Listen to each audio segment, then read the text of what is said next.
Hey, I'd like to welcome you to another episode of Mission Matters. My name is Adam Torres, and if you'd like to apply to be a guest on the show, just head on over to missionmatters.com and click on Be Our Guest to apply. All right, so today is a very special episode. We have a return guest on the show, Wendy Serrino, who's founder and CEO of North Shore Exchange. Wendy, first, I wanted to say, hey, welcome back to the show. Thank you, Adam. We're so glad to be here.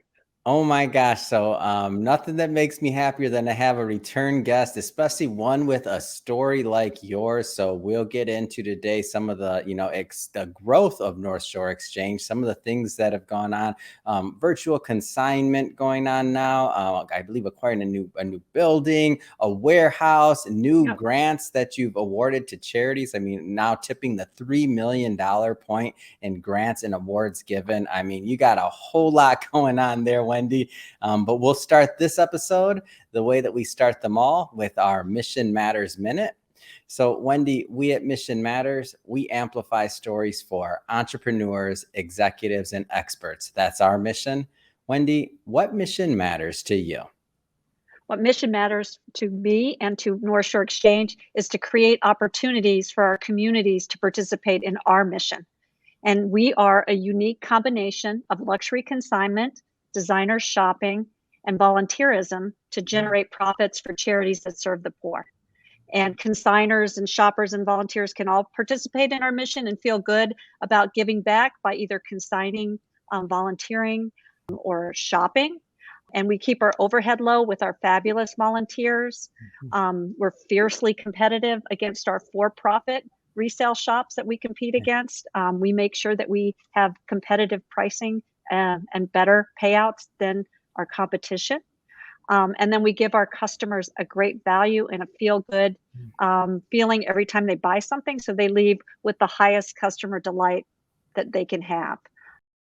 So that's our mission, and our mission really, truly is just to generate profits to give away to Chicagoland charities that serve the poor.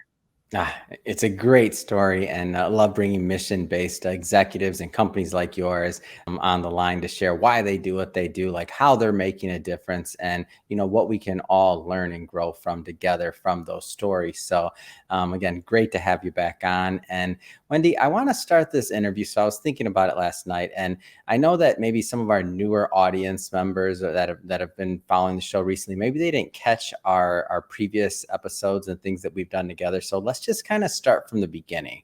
Like, okay, how did this idea of North Shore Exchange come about? Like, tell us some of the history. Okay. So I have been doing a bunch of work for a bunch of different nonprofits, and I've been spending a lot of time asking people for money. And I was thinking about a new way to generate money that nonprofits need. They need operating revenue. They need funds for growth. And how do we do that?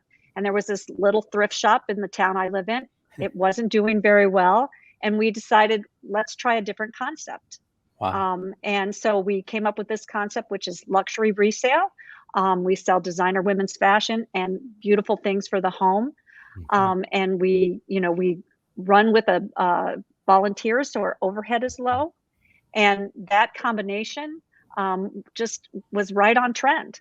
We got really lucky, right on trend. We had a great supply of wonderful things, and we had customers that were interested in what we had. And so we started 9 years ago, and we opened up on a snowy day in March in 2013. And we had a line of about 30 people outside the door waiting to come in. And we opened our doors, and we've made a profit every single year, even during COVID. Even when we had to shut down during COVID for a few months, we made a profit every year. So we feel very lucky that our business model makes sense to people, and we are offering things that people want to buy. And we have we offer a service of a way for people to sell their really nice things. I want to stick in these early days a little bit longer here, because we'll get into where you're at now, which is just absolutely amazing. But I want to stick in these early days because there's a lot of, entrepreneurs and executives that watch this program, and they're looking for, whatever that edge is, or that thing that can also help them in their businesses, whether it's, nonprofits or for-profit, various industries, doesn't matter. But one thing that I know is that for you to get from that concept of, having a new store, trying a new model, to a thesis, right? Testing it out and then getting it to execution, to then getting it to work, right? And to prove the concept. It's not an easy thing to do. So what do you think are some of the things that helped you take it from, let's just say, idea to reality? What are some of those things that helped you along the way? I think what we did is we looked at a lot on why thrift shops and resale shops fail, Hmm. what makes them fail, and then what makes them successful. And you have to start with a business plan. I had somebody come in and say, "Oh, I want to start one." And my husband says, "You need a business plan." I'm like, "You do. You need a business plan. You have to think it all through. You have to project what you think you can sell. You have to lowball what that is. You have to look at your costs and see if you can Hmm. make money. And you have to build it up from the bottom." Yeah. And so that's what we did. And we did lowball our estimates, and we beat them every time. And that feels good to the team of people. But then you have to have people that love the idea. Mhm. And we had a bunch of people come on board in the very beginning who loved the concept. Yeah. And that was very affirming. And then to build it and create it and then have customers come in Mhm. and love it, that was huge. Yeah. And to be clear here, you didn't have a background in running a retail store, I believe. Am I No, off on that? no, no. I've never run a retail store in my life. What I did have is I had a business background, and Yeah. I worked in product marketing for Kraft General Foods, Yeah. and I was a product manager and a marketing director for them. And I learned how to write a business plan. I Mhm. learned how to write a marketing plan. I learned how to do operations Mhm. and sales. And so I that was a really good Mhm. basis for having the right skills to do this, even though I had never run a resale shop before. Yeah. Yes. And another, I think, key ingredient that you mentioned here is really getting a community to rally around. I don't mean Mhm, just customers and clients. I mean also the individuals that are executing at the store level and mhm, helping day to day. So mhm, the mhm. volunteers. What do you think was some of the secret or the ability that allowed you to maybe to rally the troops, so to speak, towards that one common mission? I think we had an amazing group of people in the beginning. Yeah. And we still have an amazing group of people. It's just grown. But Mhm. people wanting to lend their talents. And these are people that were lawyers, were social workers, were had big careers, and now they weren't working, and they had time. Mm. And they were like the Pied Piper. That Yeah. I had a bunch of Pied Pipers out there in the community talking about this idea. And it was just, you have a little elevator speech. You say, "Hey, we have Mhm. this concept. We think we have great supply here in Glencoe. We think we'll appeal to customers. Yeah. What can you do to help us?" And everybody rallied around to help us. They gave us donations of plumbing. They gave us Mhm. donations of flooring, carpet, painting, tiling, and it was a labor of love for a whole group of people. Mm. And I think that enthusiasm spread out from there. Wow. Yeah, it's amazing, and I think the idea of having that mission behind that you could really make a difference, and then just in executing on that, like day in and day out, it makes a big difference, especially over time. Because I can tell you, and you may not know this about Mission Matters, but I mean, when we started, I mean, it was just myself, a cell phone, and some headphones, and I like to think that all of my initial interviews, all thousands of them before maybe anybody cared to watch, right? Thousands of them. That was my volunteer army of Yeah. business owners and executives that cared enough to get out about, paying it forward, to come on a program that nobody listened to in the beginning, right? And tell their story and to lend their ear and to give their advice. And to help promote. So we had that volunteer army. So as well that you're mentioning. So I can kind of see some similarities there, and I see like how if you execute over time and you stay true to that mission, and if you stay true to what you said you were going to do, like some magical things can happen. And I speaking of magical things, I think that's a good time to maybe bring us up into a little bit more of present day, because Mhm. you've grown quite a bit. So maybe Yep. tell us a little bit about the growth over the last 9 years. So we just have grown. I don't think we've ever had a year where we've grown Yeah. less than 10%. Mm. And this past year, during COVID, we grew 50%, which was the Wow. surprise for all of us, because we opened our doors and we weren't sure who would come and who felt safe coming out Mhm. during that time. But we all wore masks. Our Mhm. customers wore masks, and I think that everybody felt safe in our smaller environment. Mm. Um, And so that helped. But then we grew 30% last year, and we're on track to grow another 30% this year. So we have learned to be pickier about the things we take. We want to offer a great selection, so there is that customer delight. So we're picky about what we take, so that our consigners can earn the most, and they bring their best, and we can earn them the most, and our customers can get the best value. So we've just gotten better over the years. We still have a long way to go in terms of efficiency and effectiveness. We're learning every day, but it's working. And I think we laugh sometimes that we make money in spite of ourselves, because we don't, we have to learn what to do. We don't have any experts here, so we do our best. We use our brains. We try to take the most prudent, pragmatic approach, and it works. Speaking of it working, I believe you're in the flagship store there right now. Am I right? Yes, I am. The items that you take, I'm looking behind. I'm not claiming I know everything, but tell us a little bit more about the store. So this store, Glencoe, was the one that we opened in 2013, and it's our biggest volume store. It takes in the most consignment as well. And it really sets the stage for the other two stores that are trying to catch up, and they are catching up. It's the city store and our new store are doing great as they are getting established in their communities. But this store, got nestled in the exact right spot for both shoppers and consigners. And it's doing great. And it has a wealth of fabulous volunteers, and many of them have been with us from the very beginning. Amazing. So they've been here for 9 years. Oh, what an amazing. And we get lots of new ones too, but it's just that's the beauty of the community. And what's interesting about that is we created a community of shoppers, a community of consigners, a community of volunteers, and now a community of grantees that we give grants to.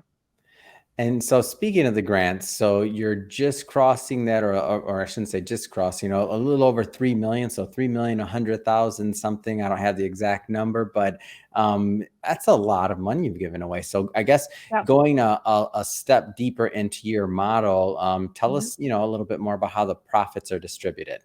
Okay, so we're actually at 3.2 million. 3.2. I don't want to short you 100,000. Hold on here. 3.2. We have a philanthropy committee, and we have a grant application process. So we had 81 grantees apply this year, and that was up from 55 last year. So message is getting out, and then they go through a rigorous review process from our philanthropy committee. We look at their financials, we do site visits, we look at what they're going to use the money for, we look how big they are, whether they could absorb a grant, and we look at things like, do they need it for operating money? Because these charities need operating money. They need everyday money. And then do they have anything that they need to be transformative? And we like to do a combination of both. So this year we're giving 13 grants. 11 are operating, so it's the level of like $30,000 to $40,000, which they really appreciate. But we're giving 2 $100,000 grants this year to 2 organizations that have some ideas that are going to transform their delivery of their services. And I can tell you about one of them if you'd like.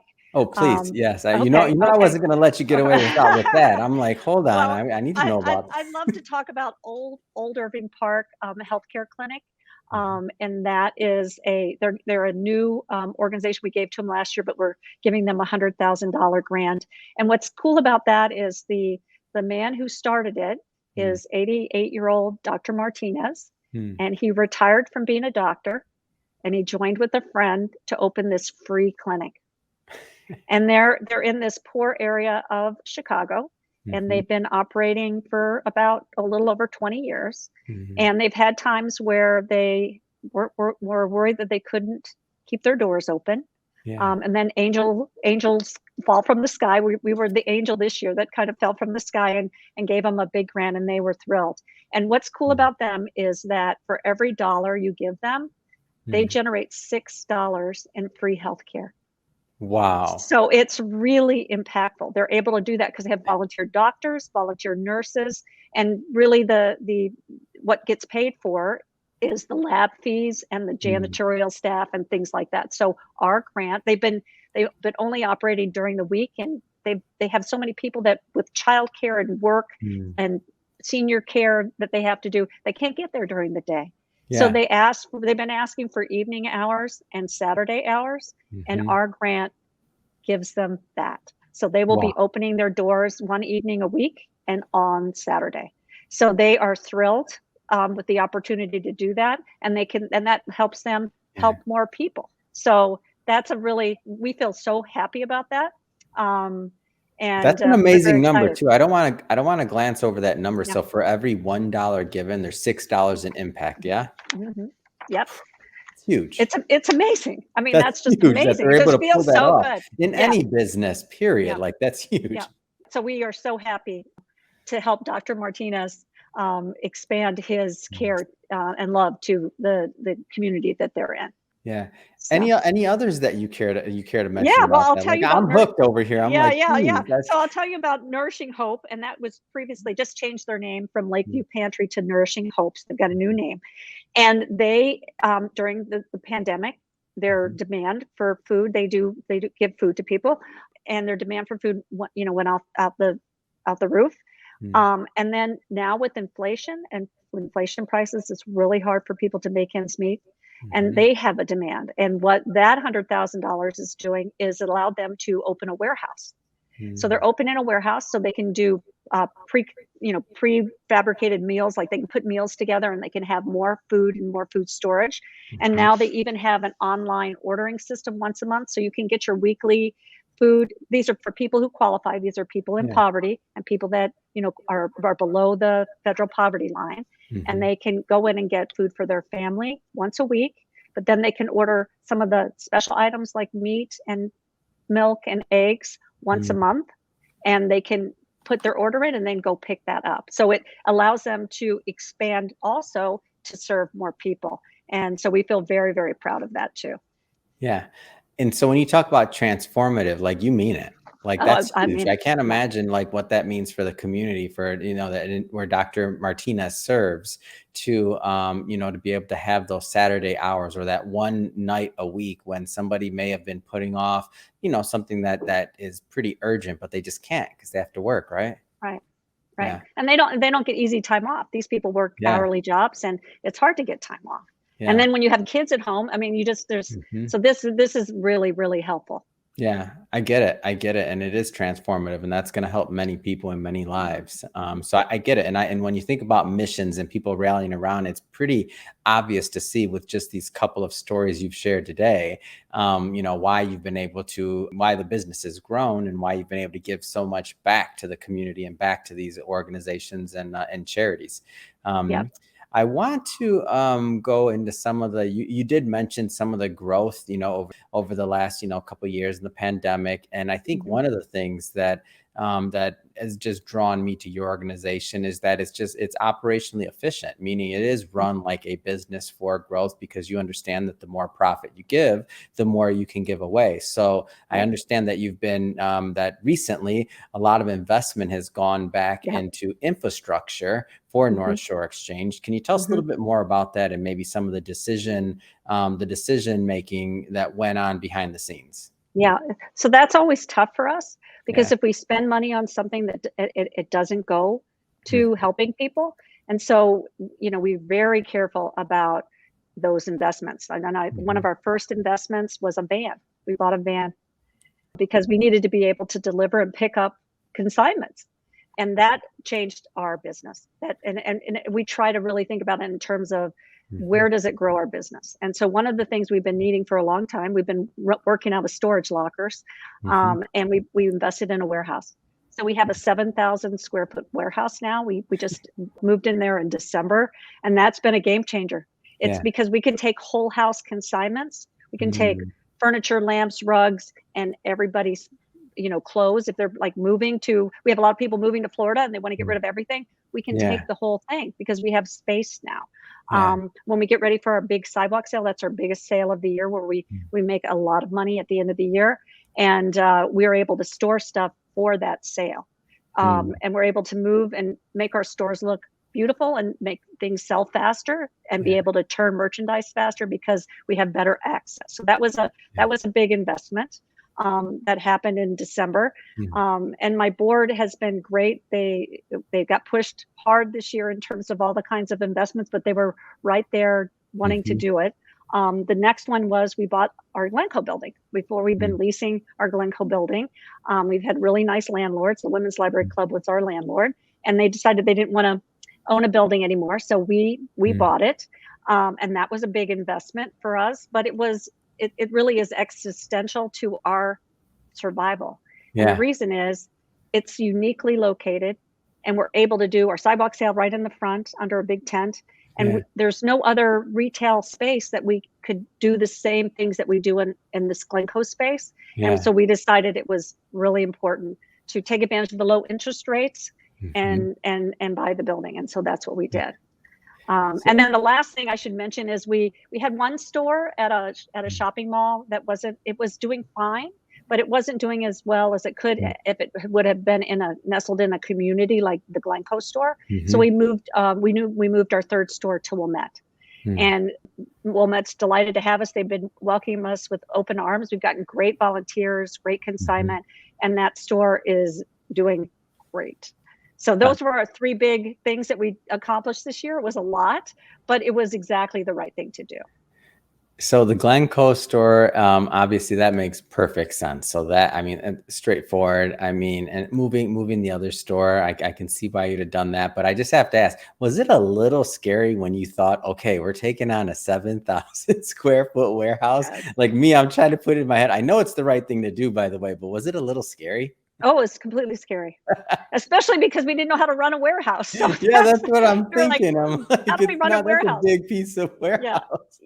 yeah. But it's been amazing. It's Mm, been amazing right away. Like it just some interesting side benefits that you don't think, I guess, mhm. unintended consequences you call them, I Yeah. guess, is that it's a place to collaborate. We didn't really have a Oh, place to yeah. collaborate Yeah. and work together easily.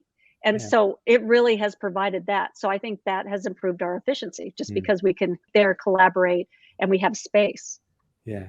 I can see that, and so this is like, all right, well, we went through this once with the van when we acquired that. We didn't know Hmm. how to do that, right? And now Hmm. we're getting a warehouse, like, as you add and build on with this infrastructure, it's great because that's how businesses build. Like, the executives that are watching this and the other business owners that are watching this, they're probably, like, reminiscing. I know I'm reminiscing about, when you make those initial investments and then you kind of up the ante, right? Because you want to Right, grow, and in your case, you want to make more profit and do more goods, so you can give more away. I right, think it's a great story. right. Well, thank you. Yeah. So, that being said, I also understand, virtual consignment was another, Mhm. like, as we're all kind of thinking about different ways to operate and new ways to do business. I think this was a big one that was on the agenda, right? Yep, it was, and it really stemmed from our, sales are nationwide. Hmm. So our store is on our online store sells things, all over the country. Some of our best customers are in New York and California and Florida, Indiana, Wisconsin, Michigan, Arizona. Like, we have customers everywhere. They go on our website, and it's funny, they sometimes go in the middle of the night because they think something might go on sale. They'll be the first ones to see something new. And so we have these relationships with these really, Hmm. wonderful relationships, Hmm. repeat purchasers, and we thought, Yeah. why aren't we doing that for consignment? Hmm. Why aren't we? And Zoom was a game changer for Yeah. so many. Zoom and Microsoft Office or whatever people use. It's a game changer, and so Mm. you can go into someone's home. It's so much more convenient for them, and Yeah. they can show you what they have. We can talk to them about what we take. We can talk to them about how much value they would get out of selling whatever they have, Hmm. and it's so much easier for them. And Yeah. then we can send them a shipping label, and they can send it to us, or Yeah. we can send the van and pick it up if they're because we have a lot of virtual consignments right around here too because people are Mm. busy. So that has been a huge benefit. And consignment is, I mean, selling with us is we have to have consigners and Yeah. sellers because we don't order our merchandise. Mm. Everything comes from the consigners, and so we don't order anything. And so it was made sense with our growth to Mhm. expand our base of supply. Mhm. And a lot of people most people love our mission. They Mm. love that our profits go to charity. and they're not for profit. Not that there's anything wrong with that, Yeah. but I'm a capitalist and I think we all need, we need businesses to have profit, but if you're selling your things, Yeah. it's really nice to know that that portion goes to charity. Yeah. And so I do want to go one level deeper on the consignment Mhm. idea, because I don't want to assume that everybody watching this, if they've never consigned anything or been through it, like how does all that work? Explain it to me, please. Okay, so we take everything from what we call contemporary brands like Mhm. Theory, Schwab, Vince. The women that are listening to this, they'll know exactly what that is, all the way up to Chanel and Hermes. So we take from that and everything in between. And Mhm. the reason we take that group of things is because they have resale value. Mhm. If you Banana Republic, J. Crew, we love them. Everybody likes to wear them. They don't have much resale value, Mhm. and so it's not worth a consignment store's time to sell something for $5 when the consignor would get $2.50. Like Yeah. so we try to maximize the value for the consignor and for us. And so we have a whole list of brands. And then Yeah. it's the same with the home accessories. We take full sets of china, full sets of crystal, we take silver, we take decorative objects, we sell a ton of art, furniture. I'm sitting at the dining room table in our Glencoe store, so we sell a lot of furniture. Yeah. We can't keep couches, and if anybody has a couch they want to consign from Restoration Harbor, Crate and Barrel, Mitchell Gold, whoever, they fly out of here. Like they fly out of here in 2 seconds, and they get top dollar Yeah. because people are thrilled not to have to pay retail for a nice Mhm. sofa. So that's how it works. And so we do a virtual consignment. We do home visits. People make appointments and they come in. Home items, they can send photographs via home@northshoreexchange.org. If someone has home items, they can send photographs and then they get approved, and then they can they can just be brought in or we can Mm. pick them up. So Yeah. that's how it works. And then we pay fast. So if something sells in the first month, you get a check. So Yeah. if you sold it on the 5th, you'll get a check on like the 2nd of Mm. the next month. So you get your money fast. And that's very gratifying. So that's really how it works, is it's that simple. So you could go to So, our website and look at all our requirements and make an appointment. It's mm. easy. So how do people get involved? Like whether they want to be on the consignment side, or whether they want a shop, whether they want to volunteer. Like, so now we have an idea of the community and the ecosystem, the Uh-huh, history. Like, how do people uh-huh. get involved? So if they want to consign, they can go to our website and make an Mhm. appointment. And if they want to volunteer, they can also go to our website or stop in one of our stores and talk to the manager and say, "Hey, I would like to volunteer." And we Mhm. have a lot of shoppers and a lot of consigners that end up volunteering because they like what we do. And so that's how you get involved. And then if you're a customer, you just look on our website or you come in our store, and then you kind of get to know us. Like we do a fall flip and a spring flip when everything is new, and people love Yeah. that. And they come in and we have sales, and we put out an e-blast every week that features items. So if you wanted to be on our e-blast list, you can just go to our website. You can Mm. get it added to that. So it's really easy. It's really easy. It's great. Great story, Wendy. Well, Thank I you. just have to say it has been great having you back on the show and to catch up and to see all the great work, and also to hear more about the awards that'll be granted, the transformational grants that are going out, and the operational grants. That being said, Wendy, what's next? I mean, what's next for you? What's next for North Shore Exchange? So we want to get into the estate sale business. We think we have the expertise and the infrastructure to do that with our software system. And so we'd like to expand into estate sales because we think we can offer a unique value and also help get people with estates more money for their things. And we want to expand our website, number of items, reach for that. And we think that's going to make our business grow a lot. So we're hoping to do those two things, plus get more efficient. We're Yeah. always working on that. Fantastic. Well, can't wait till the next time you're on the show here. And one Thank more you. time for the audience, the website, if they want to go check it out. It's northshoreexchange.org. All right. And we'll put that in the show notes, of course, as well, so that our audience can just click on the links and head right on over. And speaking of the audience, if this is your first time with Mission Matters or engaging with the platform, we're all about bringing on entrepreneurs, executives, and experts and having them share their mission, the reason behind their mission, why they do what they do, how they're doing it, and what can we all learn and gain and gather so that we all grow together.